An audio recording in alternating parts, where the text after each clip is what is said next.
Hello once again, everyone, and welcome to the LSU Sports Insider Podcast for Monday, March the 10th. I'm Zach Ewing, along with LSU football beat writer Wilson Alexander and our advocate columnist Scott Rabalais, here to talk a little LSU spring football. It is time for spring football. It's actually started Saturday, and it will culminate April 12th with Wilson, you're going to have to give us the details as much as you can on this, but it's not exactly a spring game, but some kind of public event that includes competition. Yeah, we don't really know much about it yet. Originally, LSU said, we're having a spring game, and then everybody else around the country started like canceling or modifying or closing off their spring games in some way. Like Alabama isn't going to be televised, I don't think, and different things like that. And then, so I spoke to Brian Kelly a couple weeks ago now, and he said that they were going to have some kind of event. There's going to be something for the public to attend, even though not that many people come to LSU spring game anyway, comparatively to some other schools around the country. There's just more to other things that people are interested in doing that time of year. But yeah, he said there'll be live action. But past that, the details were sparse. So we'll learn more as we go through the spring and actually get closer to that April 12th date as to what it is they're actually going to do. But I don't expect it to really be like a true, spring scrimmage. I am famously curmudgeonly when it comes to spring games. I hate them. I think they're pointless. So any sort of change that maybe makes them somewhat more interesting or at least less in the spotlight, like I'm okay with. But I don't know, Rab, you going to miss the spring game? No, not at all. No, it is pointless. The coaches don't get out. They're pretty much done with their evaluating and data collecting by the time they get to the spring game. It's pretty much for the fans. So, yeah, I'm amazed these schools that draw 70, 80,000 people for a spring game. It's never been the case at LSU, and I understand. So hopefully they'll come up with something fun, maybe some combine type things, or a pie eating contest, or log throw the Kyber, something like that. How about a Scottish Games? Yes. Something like a tug of war, but I'm not surprised if LSU does away with it. The coaches are famously paranoid and famously copycats in football, and it's I can see a domino effect coming. People worried that people are scouting these spring games to get a handle on players they want to try to entice into the transfer portal. So we shall see. But I wouldn't miss it at all. Real quick, I once went to a spring game with 93,000 people there. It was standing room only. Was it exciting? Y'all want to guess why? It was the first year where Kirby Smart was the head coach at Georgia. I was a student at the time, and he wanted to drum up excitement, especially for recruiting. Ludacris performed at halftime. It was not. I mean, it was exciting because there was 93,000 people there, and everyone was like, why is everybody here, kind of thing. But then obviously like filtered out by halftime and all that. But yeah, no, I've been to a spring game with a full to capacity Sanford Stadium over in Athens, which is truly bizarre when you think about it a little bit deeply. It's like, this doesn't matter. Why are we all here? Yeah, I'm just going to say you went to a Ludacris concert, and they happen to be doing some football exercises on the side. So, okay, so spring games, we don't think they matter, and we don't really like them. That's a pod, boys. Let's sign. No, I'm just kidding. The spring game itself may be a little bit pointless. Spring practice, on the other hand, I think is usually pretty interesting, and that's especially the case this year for LSU, which brings back some major pieces from last year's team. Obviously, Garrett Nussmeier, but also Wilson has all these new pieces, and it's going to cause all these moving parts. And this is really our first chance to see what that looks like. And I know y'all haven't been out to practice. Wednesday, you get to go out for the first time. That's right. So you haven't gotten to see yet, but it will be an opportunity to kind of see maybe just depth chart lines, stretch lines for depth charts, and where guys are lining up and those sorts of things. You never want to make too much out of what you see in spring ball, because really preseason camp, things start to move around, but you do start to get an idea of what's on the team, who's going to be really, in particular, like you said, sort of depth charts, who is in contention for true and real playing time, coming up this season. And it kind of just gives you a base set of information then going into the rest of the off season. But because this is a team that has added 16 transfers, and many of them are expected to compete for playing time and be starters on this team, it becomes an interesting spring because you're able to, like you said, see them for the first time. How do these guys stack up? Where does Nick Anderson fit into the receiver rotation? What about Barry and Brown? You know, some of these offensive linemen, who's going to be fitting around them? Because we expect Josh Thompson and Braylon Moore, those two linemen, to be starters. There's so many different pieces on the defense. You know, who is going to be, we expect a lot of them to be in the mix for playing time, but like also then who is having roles around them, and what exactly are those competitions looking like, especially at cornerback, where I think it's going to be really fascinating to see if some of the guys who are returning on LSU's team can push for playing time and actually still be back in the lineup, or like a freshman like DJ Pickett. We'll get more into that later and get on the field. And so I do think it makes it an intriguing spring for a team that has college football playoff aspirations this year, has really pushed to actually be a legitimate contender after going 9-4 last season. And now we're able to start seeing if that can actually come together or not. Yeah. And Scott, I think that's kind of more the 30,000 foot view, is like, this is the first step toward a 2025 season that is critically important for this LSU football program, particularly for Brian Kelly. I mean, the expectations are high, and it's maybe not quite put up or shut up time, but it's getting there. It's definitely getting there. I mean, you know, people who say, yeah, this is, you know, Kelly's on the hot seat. I don't really buy that. You know, I think the disappointment would ratchet up if LSU didn't make the playoff this year. But I don't think it's you know, be all end all for him. But look, they've done the first step towards being a contender. That is gathering the talent, retaining some of the key talent, like Garrett Nussmeier, like Chris Hilton, who I think a lot of people thought would transfer or maybe even go pro. And now comes the critical part that we don't always see, that we don't always appreciate, of building chemistry. Yeah, these new offensive linemen who are in, they've got to learn to trust each other, know that the guy next to them is going to do their job. These new guys in the secondary, they're gonna have to learn that they can pass a receiver off to the next guy, and he's going to cover them. Garrett Nussmeier's got to build chemistry with a Barry and Brown, or for example, or somebody like that. So it's knowing that he's gonna, when he's gonna make that turn, he's gonna be there to catch the ball when he throws it at that point. So those things are very, very important, and it can't start in August when they report for fall camp. It has to start right now. And as much as I love college football season and I love just everything that happens in the off season, it is a very, very important time for LSU, like all teams, but really a team that is really relying to be good this year, relying on the transfers, the newcomers, and getting that chemistry down, getting that trust factor down, becoming a team. It all sounds cliche-ish, but it is really important. Yeah, we've got a photo there of Nick Anderson on the screen, who's one of LSU's transfers, and it kind of chose that because it's like the theme of this thing. There's newcomers everywhere, and not just newcomers in the regular sense where, yeah, you sign some freshmen and you expect a couple of them to crack the two deep. But these are guys who are going to play. I mean, these are transfers who expect to be in the starting lineup, who LSU expects to be in the starting lineup. And so with that, let's kind of dive into some of the position battles where these guys are needed. And I'm going to start, Wilson, with maybe the most critical one. Offensive line. LSU loses essentially 4 starters from last year's O-line. They brought in a bunch of guys. They've got some pieces to move around, DJ Chester moving.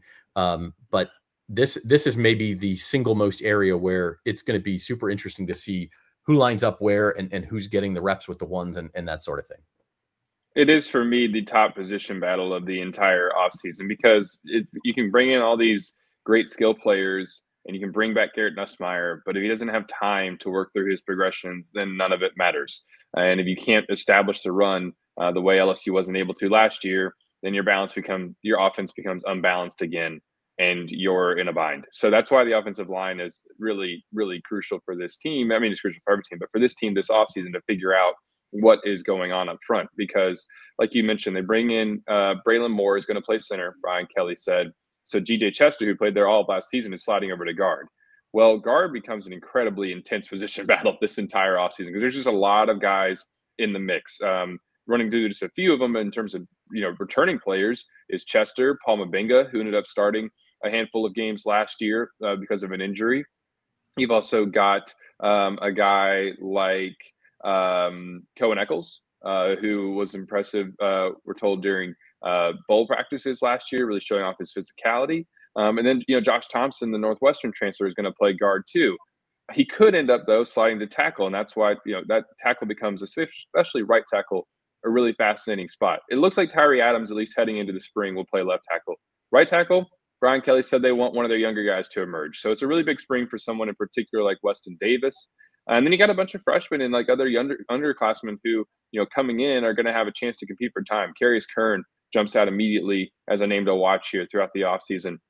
I believe he's an early enrollee, and this is a guy with a lot of physicality, Brian Kelly has already said, and also people, just in the building have been really impressed by him so far. And now we get a chance to actually see, does that translate onto the practice field? So offensive line, that's kind of a starting point with everything I just laid out, but that could shift a lot over the course of the offseason, especially during practice, because we're able, Brad Davis, the offensive line coach, likes to cross-train a lot. I expect him to probably move pieces around, see what works, who fits well next to each other, and really try to figure out what his best offensive line configuration is. The critical thing for the offensive line in the spring is someone has to emerge, right? Someone's got to step forward, as Wilson mentioned, at that right tackle spot, which has been became almost an afterthought. With the two veterans that you had there, and now you're kind of starting over. And Tyree Adams is a good starting spot at left tackle, but there's so many other spots. Is Carius Kern going to emerge? Is a Bordelon maybe going to emerge inside? He's a junior, and they're counting on one of these freshmen on the outside. So and again, developing that chemistry when these five guys along the offensive line, it's a tremendously important time, and someone's going to have to show some stuff that at this point we're only speculating, but hopefully for LSU's sake, by April 12th, they know they have a better idea of who the starting five they can count on, who are those couple of key reserves. Yeah, I mean, I think it's always a little bit scary when you hear a coach say, well, we're going to need somebody to emerge, because that basically means he doesn't know what the plan is yet, or at least he's not confident in the plan enough to announce it publicly. Or just that nobody has proven themselves. And I think that's kind of the case here too. Yeah, exactly. But now, having said that, that's what the spring is for, right? Like, it's not time to panic yet. They're not playing Clemson on Saturday or anything. So, that's also why you sign these classes and bring these transfers in, and you have so much depth at positions, because you just really need one or two guys to emerge at that spot and really be able to play at an SEC level, and you'll be okay. But you're right, Rab. I think it's a good point. They've gotten a little bit spoiled with having Emory Jones and Will Campbell as bookends of that line the last couple of years, and now it's like, well, this is college football. Those guys move on, and now we need a new answer. So that's definitely a big one. It was last year was, at this point last year was 4 returning starters right on the offensive line, but then that center position turned out to be critical. I hate to bang on DJ Chester too much, Wilson, but it seemed like that was the part that people exploited. It kind of affected them, especially with the running, trying to run between the tackles. That's what affected them. So that's the part, to me. They're all critical, but that's right up the middle is where they're going to have to be a lot better. As your article in Saturday's paper pointed out, they went from 204 yards rushing a game to about 116 last year. That's got to really improve. Oh, absolutely. I think that might be one of the biggest things they need to improve in the offseason is the run game, and it really, I think, does start with just being more physical up front and in the interior up front. Those guards, that center needs to be able to bulldoze people and maul people in a way that LSU just didn't last year. I mean, really across the offensive line. I don't think that Emory Jones and in some ways Will Campbell were totally exempt from that either. I mean, it's an entire unit, and LSU just was not effective at running the football. You're also in your first year without Jaden Daniels. It's clear Jaden Daniels made up for a lot of that 2 years ago and was able to do so much with his legs. But they've got to continue to evolve this run game in a more traditional sense, because Garrett Nussmeier is not a dual threat type of quarterback. He needs to probably just do a little bit more than he did last year, but it's just not going to be his game. And so LSU's linemen up front really got to start taking it to people and really asserting themselves up front as a line that can be more menacing and just a little bit mean. You kind of need to be a little bit mean up front, and I think we need to see that from the interior in particular.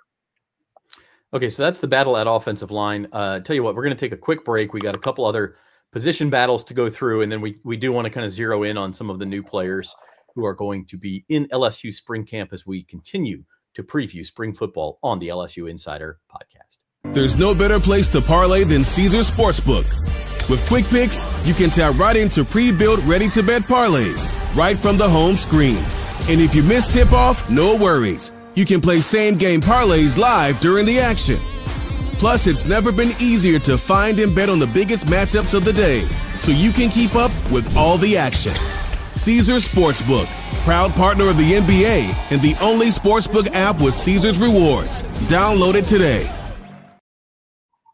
Okay, so our next position battle here as we look forward to LSU spring football, which actually started on Saturday, but we don't get to see anything until Wednesday, and so we're not going to have a lot of information until then. But just as far as what we're looking for, Wilson, turning our eyes to the secondary, which has been such a sore spot for this team for it was especially in 2023, but even in 2024, I think was not necessarily a strength.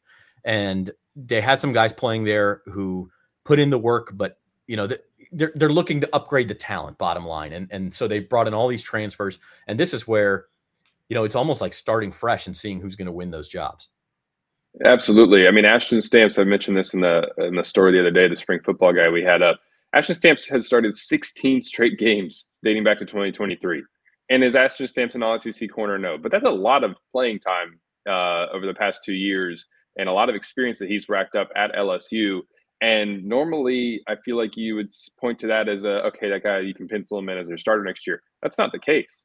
He's going to have to fight for any kind of playing time, not just being a starter, but being in, if it's in a rotation or, if it's as sort of the extra DB in certain packages, because they signed 5-star DJ Pickett. He's been impressive behind the scenes. Finally kind of get a chance to see how he can stack up in practice here soon.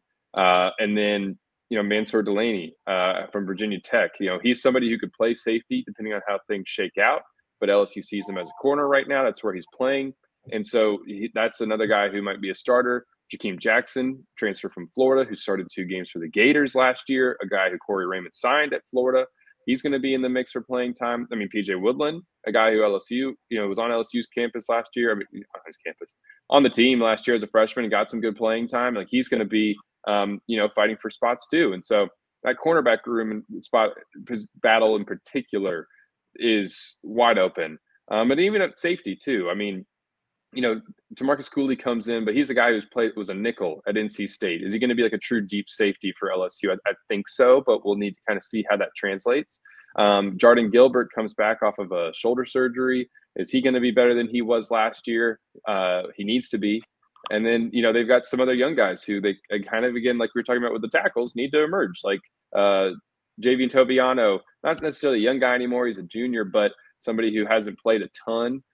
Is now settled in at safety after moving there during bowl prep. Is he going to be any better? And then Deshaun Spears, also a guy who was a top 100 recruit coming out of high school, had got a little bit of playing time as a freshman. Now he needs to take a step forward. So there's it's really wide open at corner, and it's a little bit open at safety too. And in general, just this secondary has got to step up. These transfers have got to make a difference, or somebody needs to emerge. I feel like that's like you said, that's kind of the theme of spring in a few ways. And especially at these top position battles, is that somebody needs to assert themselves as, I need to be on the field. I need to be the guy, so that LSU has some more certainty at those positions moving forward. Scott Rabalais, it does not take a huge imagination to think about what a competent secondary would have meant for LSU the last couple of seasons. So this is, like, to me, there's some really good players they're bringing in. We'll talk about Patrick Payton later. I mean, some of these wide receivers, like, I'm not sure exactly where the stars of this transfer class, this number 1 rated transfer class, are going to come from, but it would sure help LSU if they were, if a couple of them were secondary pieces. A couple of stars better fall in the secondary. That's for sure. And like, it's again, just, who emerges, especially in the spring going into the fall. You're like, okay, this is someone they can look like they can count on. At least it looks like you've upgraded with some talent and transfers and newcomers like DJ Pickett, and you've got you've upgraded with some experience. So those things look promising for LSU, at least promising. And again, another year with Blake Baker as the coordinator, and another year with Corey Raymond back coaching the secondary. All these things are positive trends, but you got to see it on the field, and you got to see them, looking relatively good against at times in practice, just snippets against what should be a potent, another potent passing game with Garrett Nussmeier and all these receivers and tight ends. So it's it was a lot of pressure. There's a lot of pressure on a kid like DJ Pickett. I mean, I think people are expecting, fair or unfair, for him to be the second coming of Derek Stingley as a freshman. He looks really talented. I think he's 6'4", Wilson. I mean, he's really big for a cornerback, but he's also really green. And this is you're going up against NFL light, when you play in the SEC, right? So it's tough, but some people are going to have to emerge, but they look like they have options, and they have guys say, if not A, then B. There's a plan B there at the different positions, so it should be better. Are they going to be the DBU of old? Time will tell. But all these things are kind of pointing in a positive direction. But it's got to come together. It's got trust and I remember if I may go set the Wayback Machine. I do this often on this podcast. Back in the late 70s and early 80s, the secondary called themselves the Soul Patrol. It's just these guys. They had experience. They grew up and played together for 2 or 3 years. James Britt and Willie Teal and players like this, and they developed kind of the early makings of DBU. And it would be nice for LSU. It would really be great if they could get back to something like that. No one expects you to shut teams down to under 100 yards passing a game or thing anymore. That's just not college football anymore. But they have to be, as you said, more confident. That's the biggest thing. The lack of defense that is the albatross hanging on Brian Kelly's neck. I think that everyone agrees with the offense you had in 2023. You could have been a playoff team with a decent defense. And last year you might have been a playoff team if the defense had been better than just mediocre. And this is where it all starts, right here in the secondary, I think.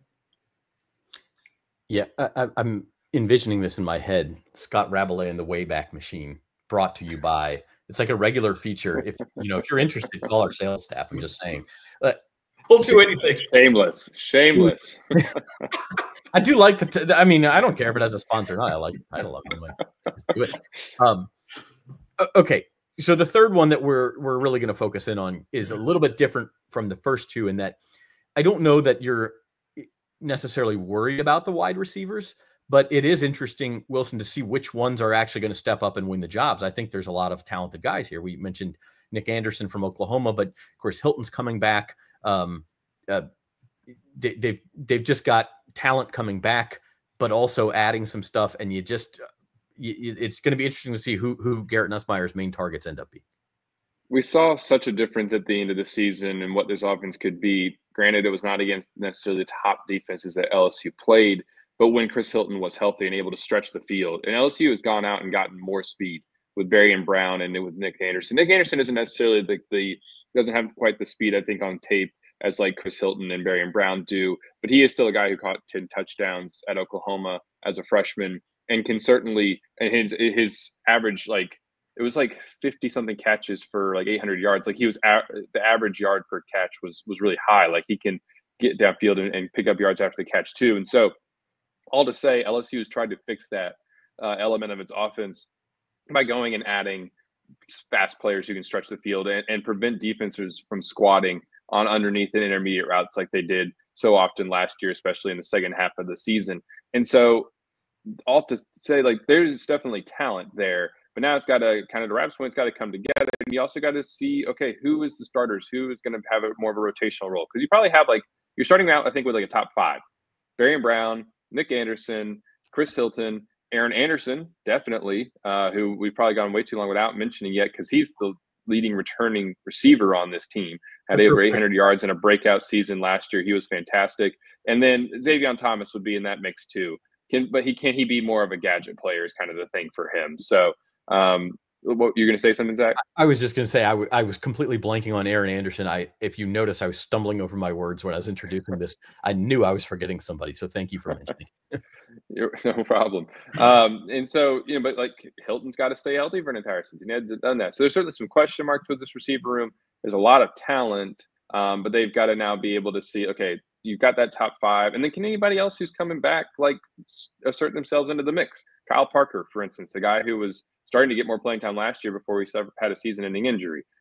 You've got other players like Kyle Billiot, who's been on the roster for a year. Can he become somebody who you can rely on, or at least get into the rotation in some way, shape, or form? So I think it's a fascinating receiver room, and now it's like you've got, I think, some certainties in there in terms of talent level, but you've got to be able to see what cream rises to the top, and that's going to be what the offseason's for. We might not, real quick, to a quick point, might not have a super clear idea of that in the spring, just because, to use last season as a reference point, like CJ Daniels was running with the 2s all spring, and then he ends up being a starter during the season. It took him a while to get the playbook. These new guys got to come in and pick that up.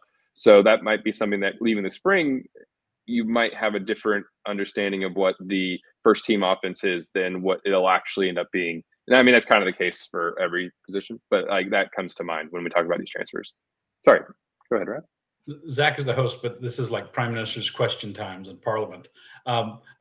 Chris Hilton, we saw the difference he made in the offense last year. When you wrote like your pre-spring depth chart preview, you still had him as in the mix, but not, you didn't project him as a starter. You don't see him as likely being a starter this year. He's just going to come in those spots to stretch the offense, stretch the defense, and if he's the vertical threat. If he's healthy, then I feel like he will get like enough playing time where it really doesn't matter if he's not technically a starter kind of thing. But that Aaron Anderson, like I penciled him in as a starter because I mean, he went for over 800 yards last year. Yeah. He's also kind of a different body type from Barian Brown and from Nick Anderson, where it would make sense if he's playing a lot, like kind of like your primary slot receiver, I guess. But keep in mind, LSU moves everybody around. But then that Nick Anderson's a guy who's 6'4", so like he has something that the other receivers don't have in terms of that height and length and physicality. And then Barian Brown, I sort of penciled in because he's a guy who's got a lot more experience and proven playing time. I mean, he's been a starter for 3 years at Kentucky. Hilton hasn't done that yet because he hasn't been able to stay healthy. So like I take those things into consideration when I put that together. And that's why I still had Hilton as like in the mix. He could definitely emerge as a starter. There's no doubt about that. But those other guys have sort of proved themselves over the course of a season, and he hasn't done that yet. Not to any fault of his own, but he hasn't done that yet. No question. He just reminds me a little of Brian Thomas going into 2023. You know, it's like, God, when is he going to play? When is he going to contribute? And then he has a chance to break out in a big way, maybe. I think he's someone to watch. But he could have to play second fiddle to some of these other newcomers, as you mentioned. It's certainly the case. And, I don't know if we would have thought going into last season, at this point last year, that we'd be saying this about Aaron Anderson, but he is the guy that you start with and you work from there. This is one guy. Yeah, definitely is. Maybe even more than, O-line and secondary, where I think this battle goes on not only into fall camp, but into the season, where you might see different guys emerge in different games. I mean, we talked about Chris Hilton emerging late last year. Aaron Anderson was more of a full season thing, but I think there's enough talent in that room to where I don't think LSU is necessarily worried about this one like they might be O-line or secondary. Is that fair? I think so. Yeah, I think so. It has to obviously it has to actually come to fruition, but like there just feels to be a little bit more like you've got guys with some proven experience that you don't necessarily have, particularly on the offensive line. And it's also a little bit more flexible than you have it like cornerback, where it's like you got to find two guys to be your starters. Like receiver, you can mix around and rotate in and out a good bit. Not to say that, I don't know. I feel like last year LSU receiver had some talent, but it wasn't quite to the level that it needed to be, especially without Hilton being healthy. So I guess the point that I'm trying to make there is that just like you can have what appears to be some talent, and then it isn't necessarily like the game-changing level of talent that you probably need. So we'll just kind of see how it all shakes out. All right. So if you haven't been able to notice, and those are not the only three position battles going on in spring football, but they're the three that we're going to highlight because I think they're the three biggest ones, most important ones, intriguing ones. But the theme here is that LSU's got a lot of new talent coming onto campus, and this is really the first time they're going to get to officially practice. They had 16 transfers. Do I have that number right? And yes. I think 247 had 10 of them rated as 4 stars. I mean, they have the #1 rated transfer class in America, according to 24/7 Sports. This is a major shift. And Rab, I'm going to ask you this first in how LSU has done things in the past. Spring football becomes kind of like almost a meet and greet. Like you have to get to know some of these guys. The teammates have to get to know each other. My name is, yes. They're working out together and things like that. It's not like they don't know each other, but as far as each other's games, like it brings a whole new vibe to the spring. Yeah, I mean, we've always seen college baseball a lot with JUCO transfers and things like that, but it's really come home. And then basketball, now football it's really come home. They've got to know and trust and like each other to a certain degree to be a team. It's important to be a team, and that's why having Garrett Nussmeier back, a guy who I think has exhibited good leadership qualities, is vitally important. I mean, most people would, there's a lot of success with transfer quarterbacks, but a lot of people would covet a quarterback with the Garrett Nussmeier's experience and ability to come back. So you got to start. Then he's got to, it's got to build from there with him, with his offensive line, with his receivers, with his tight ends. We didn't mention tight ends, but Jack Bauer from Oklahoma, he's gonna push Trey Green for playing time, and so they need to go 2 tight ends. He's probably going to be the other guy. So those are all important things, and to mesh the returners with the new guys. And it hasn't always, and we've seen at other schools this degree of transfer or this number of transfers is not always a super recipe for success. Ole Miss had a very similar season last year at LSU, and they kind of broke the bank on in the transfer portal a year ago, and it with the idea of with a returning quarterback that they're going to be a playoff team, and they didn't quite get there. So this could be what we're saying about LSU come December, or this could put them over the top. So it's important that they find a way to come together as a team, and that's difficult. That's hard to predict. There's such frankly, a mercenary aspect to college football now, with the transfer portal and with NIL and stuff. It's like, I'll come, but how much am I going to get? What's in it for me other than playing time? What's in it for me other than you preparing me to get to the NFL? And that's the part that I think is very hard for us to see, and that is going to become very apparent once they start the season. And of course, again, as you mentioned, they're not playing Clemson this weekend, but it's a huge test going on the road to start the season yet again. And we're going to see it all shake out there with a team that also returns a veteran quarterback and is playing at home in a game that is rife with playoff implications. I didn't know that LSU signed a federal agent who works in counterterrorism. Did I say Jack Bauer? What was his name? Bauer Sharp. It's Bauer Sharp. But I was like, you will be playing Clemson in 24 hours. See, all these new names. All these new names are gotta get to me. You mixed Jack Pyburn, their defensive end, with Bauer Sharp. I think that's what happened. If I may, yes. I was just looking at Jack Pyburn's name. For the guys who are on the end. Yes. If I may cop a plea here, is that doing this for 35 years now. There's too many names rolling around in my head. I'm just giving you more time. No, we all. No. We gotta get it straight. So who's that guy? I don't know. I don't see a Jack Bauer on the roster. Okay. My question for you, Wilson, is of these newcomers, who sticks out to you as the most intriguing? Maybe it's a guy we've already mentioned. Maybe it's a guy, like Patrick Payton, who we haven't talked about, who could have a big impact. But who are you keeping your eye on as far as like, man, this guy could make a difference for LSU in 2025? Yeah, I think what could be fun here real quick is maybe each of us could participate in this. One offensive, one defensive, who we want to see, regardless of whether or not we mentioned them before. Offensively, for me, it's Berrien Brown. A lot of people talk about Nick Anderson, and I think rightfully so, but Berrien's done it for like 3 years now where he stayed healthy in the lineup. Obviously, Nick Anderson had an injury last year that kept him out entirely at Oklahoma. And watching Berrien Brown's tape, there's so much speed and ability to move in space that I think could really pair well in this offense if he's able to show that with a quarterback who's more capable, like Garrett Nussmeier. He has not had good quarterback play the last few years at Kentucky. And so for me, offensively, it's Berrien Brown. I'm really interested to see him. And then defensively, I'll take Patrick Payton because that's a guy who, as a pass rusher, LSU needs him to be really the top pass rusher on this team and on a down-to-down basis. Harold Perkins might be in the mix for that sort of title as well, but playing that star position, he won't be affecting the quarterback every single play like Patrick Payton would be as a defensive end. Somebody who played really well in 2023 when Florida State was great, and then last year, along with the rest of the team, took a step back. They need him to emerge as a bona fide, top tier pass rusher, and to replace what they lost with Braden Swinson in particular. And so those are the two that I think are the most intriguing to me. What do you guys have though? Curious if we can hear some other names. Well, you stole mine on defense. Patrick Payton for me is the obvious answer there. That's okay. You're the beat writer. You get precedence. I'm gonna take Mansour. Is it Mansour Delane or Delaney?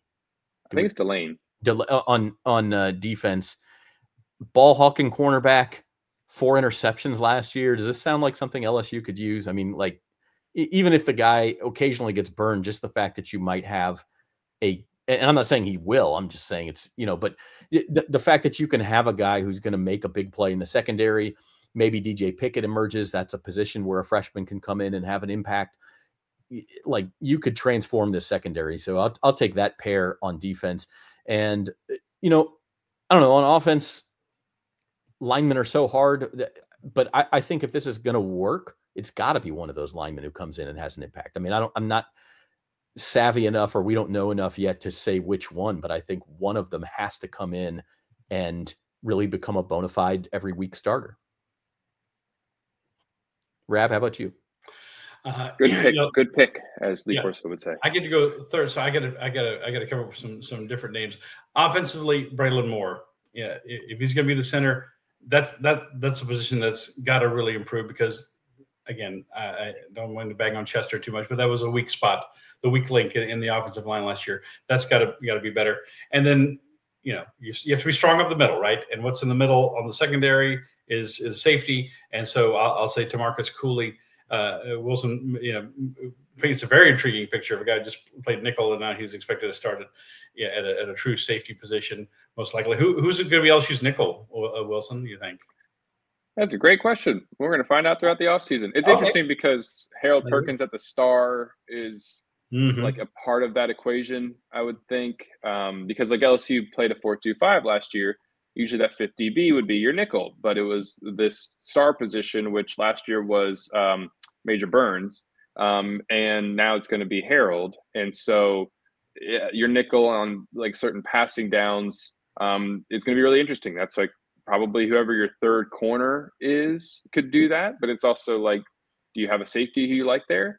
I don't know. That's like, we're going to see. I think that's something that's another sort of interesting question about this defense. It kind of gets into the weeds, but it's something that's a little bit, I think, unknown at the moment. Yes, I think those two guys, as far as transfers, Braylon Moore and Tamarcus Cooley, they've got to help them be strong at positions where those were liabilities last year. So I think those would be two good places to start, aside from those other ones that you guys mentioned. We left you the hard ones because we know that you're capable of rising. You did a good job though. Those are good picks. I got the names right anyway. So. Jack Bauer was not one of them. Yeah. Wait, let's just have a secret draft. I start with James Bond. I'm going to sit at my seat at a game this year, and I'm going to look at my flip card with the two deep in it, and I'm going to see Jack Bauer's name written on there. I'll be disappointed if that doesn't happen. Wilson or we're going to make it happen. Wilson or Reed or Koki. Oh yeah. Ethan Hawke. Yeah, I'll take Ethan. Okay. We're going to wrap things up with one last segment here as we finalize our spring preview for LSU football in 2025.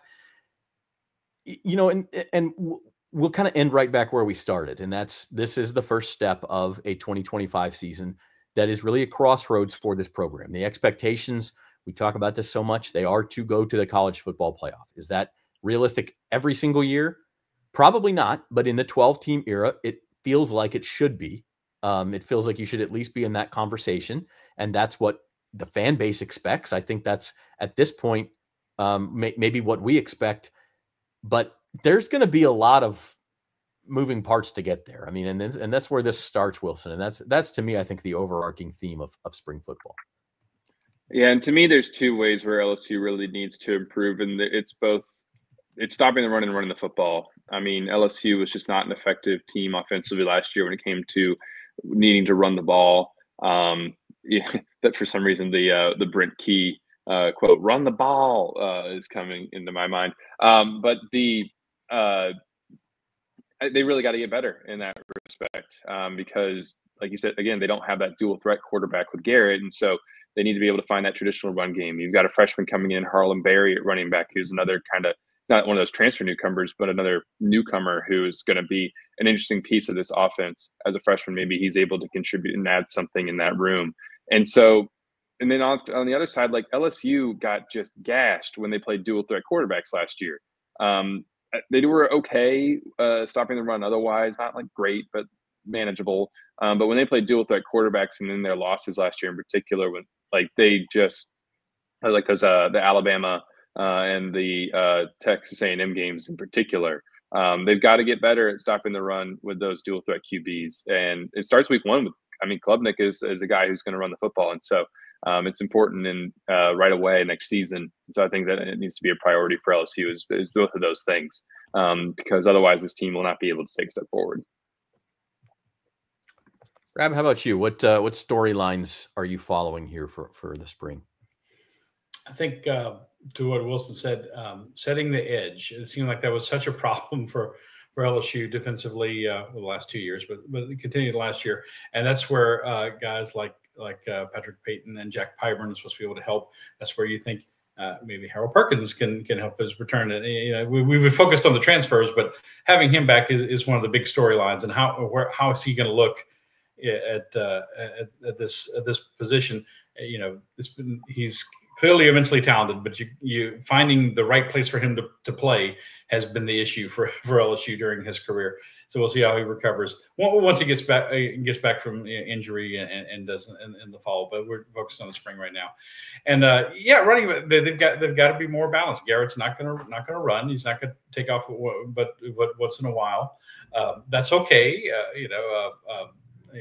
Drew Brees was not a big runner, and Tom Brady was not a big runner. They ran when they had to. You don't even have to be Joe Burrow, but they've got to have a running back position that helps them. And that's some interesting question marks there because you have Caden Durham showed great promise at times. Harlan Berry's coming in; he's a 5-star player. What's going to become of Trey Holly? Wilson, is there any update on him and his status with the team, or are they still waiting to see? He's got a trial date set in his case in July, and so the outcome of that will determine whether or not he returns. So there is a potential for him to come back in the fall, depending again on what happens with his trial. But you're also talking about a guy who then will not have played for more than a year. So a little bit uncertain as to what his impact would be in that running back room in that scenario. Yeah. Caleb Jackson, I expected great things of last year and just didn't do much. It's a big spring for him. It is. For him to show that he can be a part of this rotation. Because you got to have a rotation, right? You got to have multiple guys who can do. I don't see an 1,800-yard rusher on this team or anything like that. I just don't. I think they're going to be a team that needs multiple guys to come in and do the job, and he needs to be part of that because he's obviously shown some real physical gifts, especially as a freshman. And he needs to get back to maybe he's kind of a sophomore slump. Maybe he can be better. I'm curious to see what he looks like in the glimpses we get in spring football. And then, of course, Garrett Nussmeier. I mean, look, he's one of the Heisman favorites. He's solidly in the spotlight right now. And that begins, we're not going to learn anything about Garrett in spring that we didn't already know. But, it's kind of his time to step into the spotlight even more so than he has in the past. So big spring for LSU. We're going to follow it at theadvocate.com/LSU. You can read all of Wilson and Rab. And is TJ helping you out? I mean, I know we're going to have lots of guys out there. Koki's busy with baseball, but Reed with women's basketball, but everybody else will be out there. And we'll podcast about it too before April 12th again. So we're going to have more storylines for you. You can keep track of those guys at theadvocate.com/LSU, and also encourage you to subscribe to our YouTube channel. That's where all the new videos go up. Try to get some interview and press conference videos up from the spring and that sort of thing. And we will keep marching on here on the LSU Sports Insider podcast. So for Scott Rabalais and Wilson Alexander, I'm Zach Ewing. This has been the LSU Sports Insider. Enjoy spring football.